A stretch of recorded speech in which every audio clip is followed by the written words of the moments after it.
Kenapa taraf berpikir kayak itu bener-bener ada ayatnya nggak sih yang sampai lo ajarin mereka bisa berpikir dulu deh sebelum lo ajarin mereka agama gitu? Gampang. Ayat pertama yang turun. Iqra bismi rabbikal ladzi khalaq. Iqra artinya bacalah. Artinya aku jelasin dulu selain daripada arti baca, Iqra itu analisis lah, lihatlah, hitunglah, coba lihat lebih dalam lagi, itu adalah artinya Iqra. Iqra itu artinya literasi. Literasi, ya, oke. Jadi tingkatkan literasi kamu, maka kemudian Iqra bismi rabbikal ladzi khalaq. Baru kamu akan tahu Rabbmu siapa sebenarnya. Karena bacalah dengan nama Tuhanmu yang Maha Pemurah. Iqra wa rabbukal akram dalam ayat yang lain. Kalau kamu membaca, Tuhanmu akan lebih pemurah lagi kepada kamu. Artinya hanya perlu untuk bisa membaca untuk orang mengetahui adanya Tuhan. Nah, tapi membaca itu beda sama memahami. Betul. Contoh, kalau misalnya orang yang kognitif atau IQ-nya rendah di Indonesia, dia baca, dia apal, dia bilang dia muslim banget, tapi dia nggak paham. Benar. Banyak loh kejadian kayak gitu di Indonesia. Belum taksonomi level 1 itu cuma membaca. Maka dalam bahasa Arab ada kata-kata tala, artinya baca. Iqra artinya membaca sambil memahami, sambil menganalisis. Oke, berarti Iqra tuh emang udah dalam, memang udah maksudnya tuh sampai memahami gitu. Kalau belum taksonomi dia sampai level 5. Analyze. Evaluasi. Gitu. Nah, jadi itu adalah dalam Islam. Jadi sebenarnya kalau kita lihat para nabi, semua nabi itu sebenarnya memberikan kepada umatnya itu kenaikan taraf berpikir dengan pertanyaan-pertanyaan.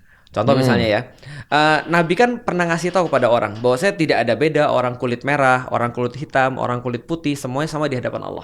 Benar. Lalu kemudian Buddha, gitu, Rasul jelasin bagaimana status Buddha. Misalnya gambarnya gini lah, kalau zaman sekarang kita dipertanyakan gini, loh kita sama-sama keluar daripada, mohon maaf, kemaluan perempuan. Kenapa kita bisa jadi berbeda derajat gitu maksudnya? Yang membuat berbeda derajat apa? Nah itu pertanyaan-pertanyaan itu muncul tuh. Nah sehingga orang ketika bertanya itu dia akan membuka gudang-gudang penyimpanan. Karena ulama bilang ilmu itu seperti gudang penyimpanan dan pertanyaan itu seperti kuncinya. Jadi kunci yang tepat akan membuka gudang yang tepat. Ya itu benar. Tahu quote-nya setiap gua ditanya orang pintar itu tuh maksudnya apa? Orang pintar tuh bukan orang yang bisa mencari jawaban, tapi yang bisa bertanya paling tepat. Betul. Karena pertanyaan yang tepat itu udah halfway there. Kalau misalnya kerjaan gua sebagai konsultan gitu kan, gua misalnya dibandingin sama orang-orang lain ya, ini perusahaan multinasional, target penjualan triliunan gitu misalnya.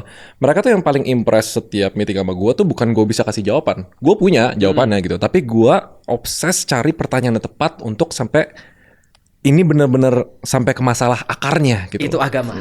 Karena sering kayak gini nih, bayangin nih kalau di bisnis ya, 90% orang lebih kalau nyari duit, itu misalnya ada klien, gue butuh ini, oke, gue punya ini, gue bisa kasih ini gitu. Jarang banget karena culture di Indonesia, lu nanya balik, itu jarang. Nanya paling kayak detail-detail brief projectnya gimana gitu. Tapi kalau misalnya sampai di tahap nanya, kenapa sih lu kayak gini? Alasan utamanya apa sih lu punya brief ini gitu misalnya. Di Indonesia tuh dikit banget yang bisa nanya kayak gitu. Dan itu emang udah mengakar sih menurut gue.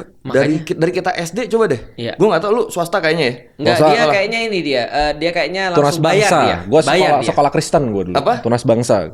Sekolah Kristen. Baik. Poinnya bukan itu sebenarnya. Enggak, tapi gue gak tahu nih kalau di sekolah swasta yang oke gimana. Cuma kan gue anak negeri. Itu tiap dari SD tiap guru nanya apakah ada pertanyaan, itu emang jarang banget yang angkat tangan. Iya. Dan kalau nanya dia bilang aneh tahu. Iya, kalau nanya tuh selalu dijudge